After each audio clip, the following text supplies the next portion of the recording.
হাসির রাজা, জ্ঞানের রাজা, রসিক রাজা।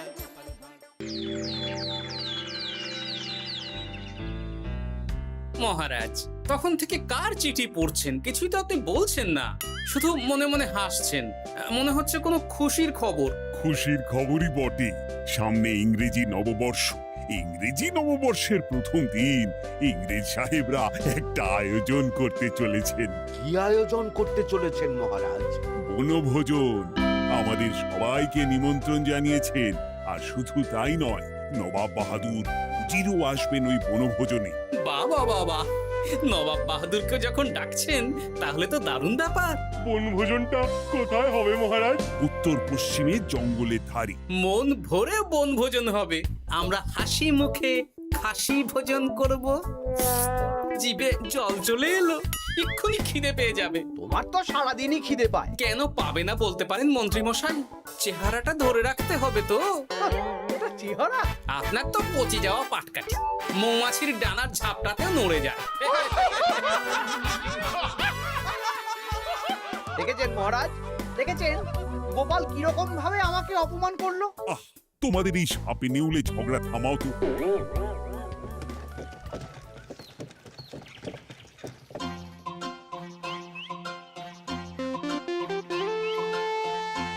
কি গো ভোলা, সামনে তো ইংরেজি নববর্ষ, নতুন বছর চলে এলো। তা তুমি নতুন গুড়ের সন্দেশ বানাওনি? বানিয়েছি তো, এই তো দেখো না, নলেন গুড়ের সন্দেশ, রসগোল্লা সব বানিয়েছি। তাহলে দাও খাই। গোটা রসেক আগে রসগোল্লা দাও। দিচ্ছি।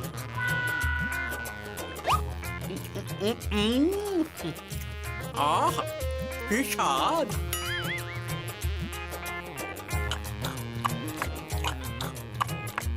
সবকটাই খেলাম, কিছুই গেল না বাদ। এবার সন্দেশ দি। দাও দাও দাও দাও, দাও। দারুণ দারুণ। এই শীতকাল মানেই তো খাওয়া, আর খাওয়া মানেই শীতকাল। এই নাও ধরো।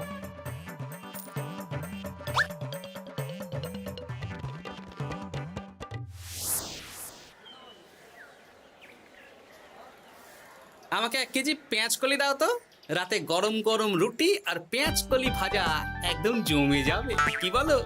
গোপাল দাদা, আমার খুব ভালো লাগে। তাছাড়া নতুন বছর আসছে বলে কথা, এখন খেতে হবে আর মন ভালো রাখতে হবে, তাই না? ঠিক বলেছো।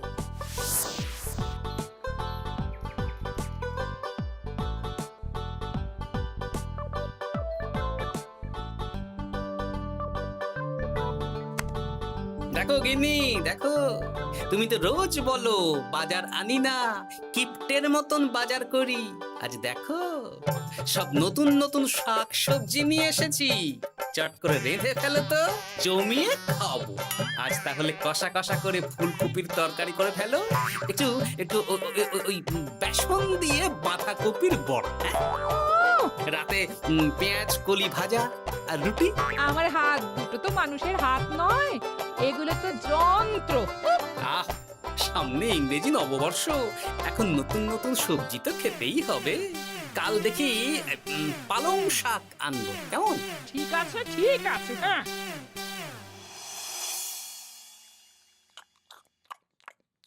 বলছি গিন্নি, আমি আমি খেতে খেতে আরো কয়েকটা বাঁধাকপির বড়া ভেজে ফেলো না। এই তুমি কি মামার বাড়ির আবদার পেয়েছো? হ্যাঁ, না, এটা আমার বাড়ির আবদার। এত খেও না, খেও না, এবার শরীর খারাপ করবে। আবার রাতে খেও। আহ, আমার কিছু হবে না, দাও তো।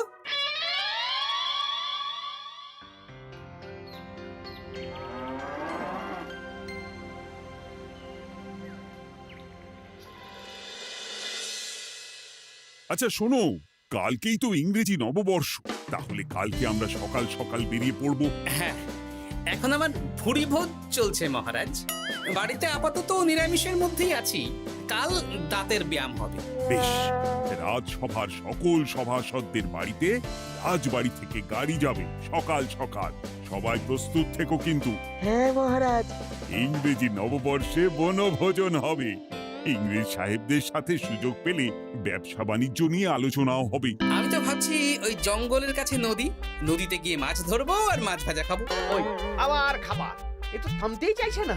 দেখুন মন্ত্রী মশাই, জীবনে দুটোই উদ্দেশ্য আমার, বাঁচার জন্য খাওয়া আর খাওয়ার জন্য বাঁচা।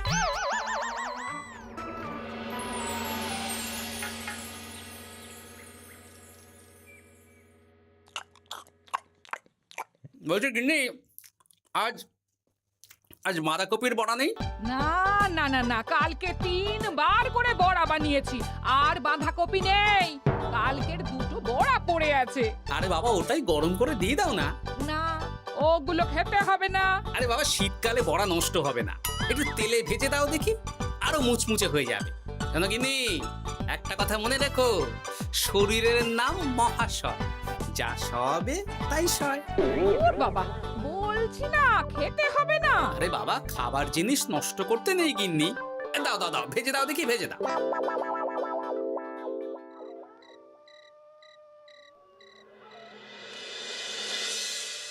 ওমা গো, এই পেটটা কেমন গুড়গুড় করছে গো, এক্ষুনি মনে হচ্ছে বাইরে যেতে হবে। ওই শুরু হয়ে গেল তো। তখন কতবার করে বললাম গতকালের বাঁধাকপির বড়া খেও না, খেও না।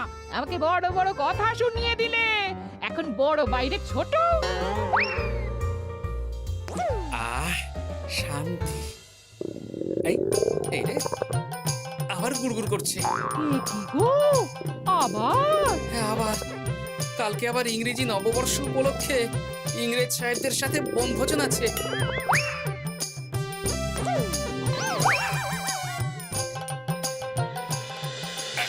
বাবা গো, কি কষ্ট গো। ওগিন্নি, একটু ওই নুন চিনির জল করে দাও না গো। দিচ্ছি দিচ্ছি, নুন চিনির জল খেয়ে একদম ঘুমোবে। হ্যাঁ,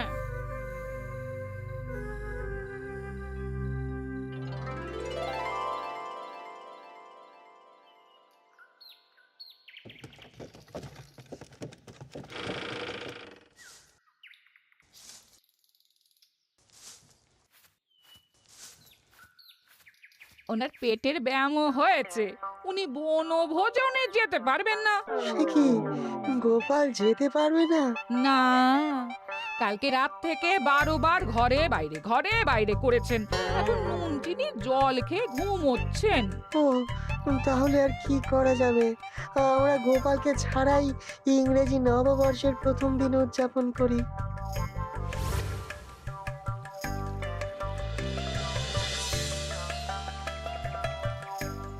পান করুন, পান করুন, কমলা লেবুর রস পান করুন।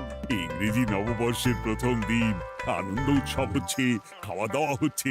গোপাল নেই, কি আর করা যাবে? গোপালকে নিয়ে এত চিন্তা করবেন না মহারাজ, আপনি কমলা লেবুর রস পান করুন, দারুণ মিষ্টি। গোপাল থাকলে হয়তো আপনার থেকে কেড়ে আপনারটাও খেয়ে নিত। আচ্ছা, সর্বোচ্চ পান করা হলো, এবার একটা খেলা হবে। কি খেলা? আজকে আমরা এই পাথরটাই বিক্রি করতে চাই। এক বিশেষ পাথর, বছরের প্রথম দিনে যেই পাথর কিনবে তার সারা বছর ভালো কাটবে। আচ্ছা, তাহলে আমি কিনবো। কিন্তু সাহেব, আমার মনে হয় না যে বাংলার নবাব বা রাজা কৃষ্ণচন্দ্রের এই পাথর কেনার মতো ক্ষমতা আছে। কিছু মনে করবেন না সাহেব, তবে আমাকে ক্ষমতা দেখাবেন না। আমি হলাম এই বাংলার নবাব। তবুও আমার মনে হয় না আপনি বা কৃষ্ণচন্দ্র এই পাথর কিনতে পারবেন। আপনি দাম বলুন না। আপনি বলুন কত দিতে পারবেন বলুন। ভাবুন, আমরা নিলাম করছি। আমি 100 মোহর দেব। আমি 200 মোহর দেব। আমি 500 মোহর দেব। এই তো জমে উঠেছে। আমি 1000 মোহর দেব। আমি তাহলে 1500 মোহর। মহারাজ করছেন কি? একেই বলে রাজায় রাজায় যুদ্ধ। তুমি চুপ করো। আমি 10,000 মোহর দিতে রাজি। ভালোই ঠোপ গিলি আছে। হয়ে গেল এইটুকু। আমি 50,000 মোহর দেব। 50,000 এক, 50,000 দো, 50,000। আমি 1 লাখ মোহর। সাবাস। আমি 1.5 লাখ মোহর। আমি 3 লাখ মোহর দেব। কৃষ্ণচন্দ্র, হাল ছেড়ে দাও, তুমি আমার সাথে পারবে না। আমি বাংলার নবাব, আমার অধীনের একটা ছোট্ট রাজ্য সামলাও তুমি। আর কাদের সামলাও? একটা জ্যোতিষী যার কোনো কাজ নেই, আর একটা কবি যে বস্তা পচা কবিতা লেখে, আর আর ওই মূর্খ মন্ত্রী। ওদের নিয়ে তুমি আমাকে টেক্কা দেবে? 10 লাখ 1, 10 লাখ 2, 10 লাখ। আমি খাস 500 বিঘা জমি দেব। নিন। ও, এই নতুন বছর ভালোই কাটবে। মহারাজ, এটা করবেন না। চুপ করো তুমি। বলুন নবাব বাহাদুর। 1000 বিঘা জমি। ইস, এমন সময় যদি গোপাল থাকতো। উপস্থিত। আরে, মেঘ না চাইতেই জল। এসো গোপাল, এসো। আমার ওটা চাই। কৃষ্ণনগর বিক্রি হলেও আমি ওই পাথর নিয়েই ছাড়বো। ব্যাপারটা কি মহারাজ, কি চাইছেন? গোপালটার এত খাবার লোভ যে বেটার পেটের সমস্যা নিয়েও চলে এসেছে। আমি না আসলে হয় মন্ত্রী মশাই। তা ব্যাপারটা কি বিজ্ঞানী? আরে দেখো না গোপাল, মহারাজ তো একটা পাথরের জন্য প্রায় কৃষ্ণনগরটাকেই নিলামে তুলে দেবেন। কি কৃষ্ণচন্দ্র, চুপ কেন? বলো। 50 বর্গ মাইল জমি। আমি 60 বর্গ মাইল জমি। মহারাজ, আপনি ছেড়ে দিন। আমি ছেড়ে দেব? বাজি হেরে যাব। আমার কথা শুনুন মহারাজ, আমি ওরকম পাথর আপনাকে পাইয়ে দেব। আপনি ছেড়ে দিন। মহারাজ, গোপালের কথা শুনবেন না। আপনার মান সম্মান নেই। আপনি একজন রাজা, আপনার সম্মান আছে। আপনি চুপ করুন তো মন্ত্রী মশাই। এই বাজির লড়াই লড়তে গিয়ে কৃষ্ণনগর চলে গেলে আপনি কোথায় থাকবেন শুনি? আকাশে? সব রাজ্যবাসী কোথায় থাকবে? কেন ইংরেজ সাহেবদের পায়ে লুটিয়ে যাব? দেখুন মহারাজ, মুহূর্তের মধ্যে মন্ত্রী মশাই কেমন পাল্টে খেয়ে গেলেন। আপনি আমার কথা শুনুন মহারাজ। কি করব বলো? আপনি বলুন 70 বর্গ মাইল। বলছো? হ্যাঁ বলুন না। বেশ, আমি 70 বর্গ মাইল। দেখি নবাব বাহাদুর, আপনি কত দূর যেতে পারেন। দেখি কত সাহস, কত ক্ষমতা আপনার। জাহাপানা, গোপালটা এমন পাকামো শুরু করেছে না, আপনি এমন একটা হাঁক দিন যাতে কৃষ্ণচন্দ্রের মুখ একেবারে শুকিয়ে যায়। সামান্য 70 বর্গ মাইল দিয়ে ভয় দেখাচ্ছ? আমি মুর্শিদাবাদের 700 বর্গ মাইল খাস জমি দেব। এবার বলো, বলো কৃষ্ণচন্দ্র। এবার ছেড়ে দিন মহারাজ। 700 বর্গ মাইল 1, 700 বর্গ মাইল 2, 700 বর্গ মাইল 3। তাহলে 700 বর্গ মাইল রাফা হলো। আমরা কাগজ প্রস্তুত করছি। আপনারা নিজে নিজে তাঁবুতে যান, বিশ্রাম করুন, খান, নতুন বছর উদযাপন করুন। ইংরাজি নববর্ষে দারুণ মজা হচ্ছে। আজকে কত বছর পর কৃষ্ণচন্দ্রকে এভাবে হারালাম। হ্যাঁ, ওই দেখুন গোপাল আর কৃষ্ণচন্দ্র এসেছে। এসো এসো গোপাল, এসো। ধন্যবাদ। আমি তো জানতাম যে তুমি বুদ্ধিমান, কিন্তু তোমার বুদ্ধিতে তো কৃষ্ণচন্দ্র সামান্য একটা পাথরও জয়লাভ করতে পারলো না। আপনি জিতেছেন, এতেই আমার খুশি নবাব বাহাদুর। বাহ বাহ বাহ বাহ বাহ। আচ্ছা ওসব বাদ দিন। চড়ুই ভাতি তো হচ্ছে, কিন্তু এই চড়ুই ভাতির খাওয়াটাই না আপনার শেষ খাওয়া হয়ে যায়। কেন কেন গোপাল, এ কথা বলছো কেন? এরপরে তো আপনার কোনো জায়গাই থাকবে না থাকার। খাওয়া তো দূরের কথা। তুমি এসব উল্টোপাল্টা কথা বলছো গোপাল। সোজা কথাই বলছি নবাব বাহাদুর। আপনি যে 700 বর্গ মাইল জমির কথা বললেন ওদের দিচ্ছেন, আপনি কোনোদিন মেপে দেখেছেন আপনার মুর্শিদাবাদে 700 বর্গ মাইল জমি আছে কিনা? মানে? এই যে 700 বর্গ মাইল যে জায়গাটা আপনি নিলামে তুলে দিলেন, সেই জায়গাটায় কি আছে? কি আছে? আপনার প্রাসাদও আছে নবাব বাহাদুর। শুধু তাই না, মুর্শিদাবাদ ছাড়াও আশেপাশের বাকি অনেক রাজ্যও চলে যাবে। আজ বাদে কাল যখন ওরা জায়গা দখল করতে আসবে, তখন কি ওরা আপনাকে ছেড়ে দেবে? কি বাবা, এটা তো ভাবিনি। সত্যি তো জাহাপানা। তুমি চুপ করো। নিজের রাজা বা সম্রাটকে কিভাবে বিপদের হাত থেকে বাঁচাতে হয় সেটা গোপালকে দেখে শেখো। এখন বাঁচাবাঁচি অনেক দূরে চলে গেছে, এখন কি করবেন সেটা ভাবুন। আমার মাথা কাজ করছে না। তুমি কি আমাকে সাহায্য করবে? সে করতে পারি, তবে তবে আমাদের রাজ্যকে আগামী 5 বছরের জন্য খাজনা মকুব করে দিতে হবে। বেশ, তাই হবে। তাহলে দুপুরে বনভোজনে খাবার খাওয়ার পরই আমি মজা দেখাবো। আসতে পারি? হ্যাঁ, আসুন আসুন। এই কাগজটা পড়ে দেখে নিন, লেখাপড়া ঠিক আছে নাকি? এতে কি লেখা আছে? এটা লেখা আছে আপনি নিলামে এই পাথরটা আমাদের কাছ থেকে কিনেছেন, আর তার বদলে আপনি 700 বর্গ মাইল জমি আমাদের দিচ্ছেন। নিন নিন, স্বাক্ষর করে দিন, সাইন সাইন। না না না না না না, আমি স্বাক্ষর করব না। ওই 700 বর্গ মাইল জায়গার মধ্যে আমার মহলও পড়ে। সেসব বললে তো হবে না, আপনি সবার সামনেই বাজি লড়েছেন। তাড়াতাড়ি স্বাক্ষর করে খেতে আসুন, বিকেলে বাড়ি ফেরার সময় পাথর নিয়ে যাবেন। আচ্ছা।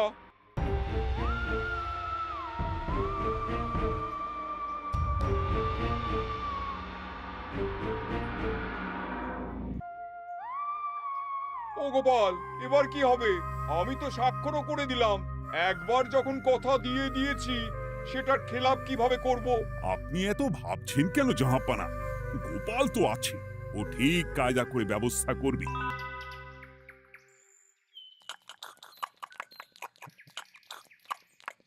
আহ, এই কদিন নিরামিষ খেয়েছিলাম, এখন হাসি মুখে খাসি খেয়ে মনটা ফুরফুরে হয়ে গেল। তাহলে আর একটু মাংস নাও গোপাল। আরে আরে, একটা দুটো টুকরো দিয়ে কি হবে, পুরো বালতিটাই বসিয়ে দিন না।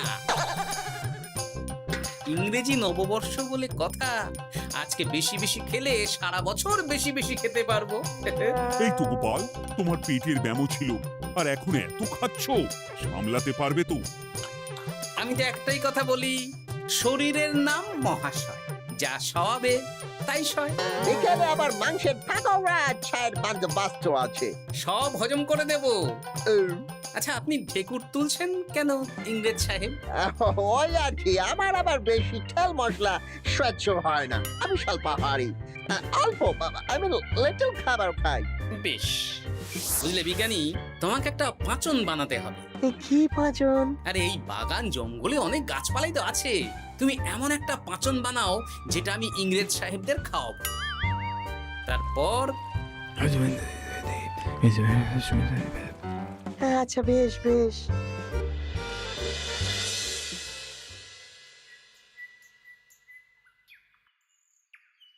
আসতে পারি? আরে গোপাল, এসো এসো, বলো কি বলে। বলবো না, খাওয়াবো। কি খাওয়াবে তুমি? হজম করার পাঁচন খাওয়াবো। দুপুরে খাওয়ার সময় দেখলাম আপনি ঢেকুর তুলছেন। ওহো, আর কি, তাই তো আমি কম খাই। সেই জন্যই তো আপনাদের সবার জন্য পাঁচন নিয়ে এলাম। এটা খেলে যেমন হজম হবে, তেমনি বুদ্ধিও বাড়বে। চাই বুঝি? হ্যাঁ, আমি তো এটাই খাই। এটা খেয়েই তো আমার পেটের ব্যামো সারিয়ে চলে এলাম। আপনারাও খান, দেখবেন এক্ষুনি শরীর মন সব ফুরফুর করবে। আরো একবার মাংস ভাত খেয়ে নিতে পারবেন। দাও তাহলে খেয়ে দেখি।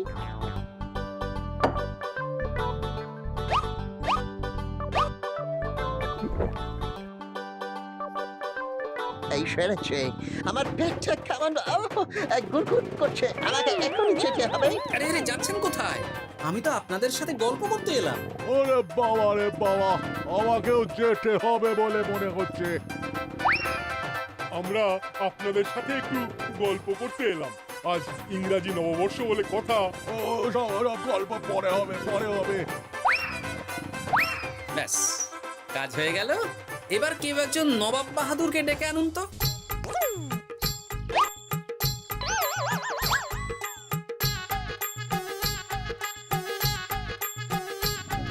ওরে বাবা রে, পেটটা এখনো গুড়গুড় করছে, আমার মনে হচ্ছে যেতে হবে আবার। বলছি ইংরেজ সাহেব, আমার নিলামে কেনা পাথরটা তাহলে দিয়ে দিন, আমি চলে যাই। বিকেল হয়ে গেল তো। ওরে বাবা, আমি এখনই আসছি, দাঁড়াও। বলছি আমার নিলামে জেতা পাথরটা দিন, আমি বাড়ি ফিরবো। বাবা রে, আমার মোচড় দিচ্ছে। ওসব মোচড় টোচড় জানি না, পাথর না নিয়ে আমি ফিরবো না। সবাই ঘিরে ধরুন ওনাকে। এই সেরেছে, দেখে ছোট, এবার একেবারে লেজে গোবরে হয়ে যাবে। আমাকে বেরোতে দিন, বেরোতে দিন। না না না না না, আগে পাথর দিন, তারপর বেরোতে দেবো। ওরে বাবারে, আমার পেট আবার গুড় গুড় করিতেছে। আগে আমার পাথর দিন। পাথরটা গেল কোথায়? পেটটা আমার কামড়াচ্ছে। পাথর না পেলে আপনাদের ছাড়া যাবে না। আরে বাবারে, ওই পাথরটার দাম তো সামান্য 5 মোহরও নয়। মানে আমি যে 700 বর্গ মাইল জায়গা দেবো বলে সই করলাম। এত কথা বলতে পারছি না, আমাকে যেতে দিন, যেতে দিন। আগে পাথর। এখুনি হয়ে যাবে। হ্যাপি নিউ ইয়ার আনহ্যাপি হয়ে যাবে। আমাদের যেতে দিন, আমাদের ওই জমি আমাদের লাগবে না। তাহলে ওই কাগজটা আপনারাই ছিঁড়ে দিন। হ্যাঁ, আপনারাই ছিঁড়ে দিন, তারপর আমরা চলে যাব। তাহলে আর কোনো নিলামের ব্যাপার থাকলো না। নিলামের কাগজ ছেঁড়া হয়ে গেল। এই নিন আপনাদের পাথর, আর কোনো কথা নেই। নো নো নো, ওরে বাবা। ঠিক আছে, যান তাহলে। হ্যাঁ, কি নবাব বাহাদুর, এবার শান্তি তো? সত্যি গোপাল, তুমি কি খেল দেখালে? সামান্য একটা পাথরের জন্য আমার ঘটি বাটি চলে যেত। হ্যাঁ, তুমি আমার মান বাঁচিয়েছো গোপাল। ধন্যবাদ তোমাকে, অশেষ ধন্যবাদ। ধন্যবাদ না বলে সবাই মিলে বলুন শুভ ইংরেজি নববর্ষ, হ্যাপি নিউ ইয়ার। শুভ ইংরেজি নববর্ষ, হ্যাপি নিউ ইয়ার। হাসির রাজা জ্ঞানের রাজা রসিক রাজা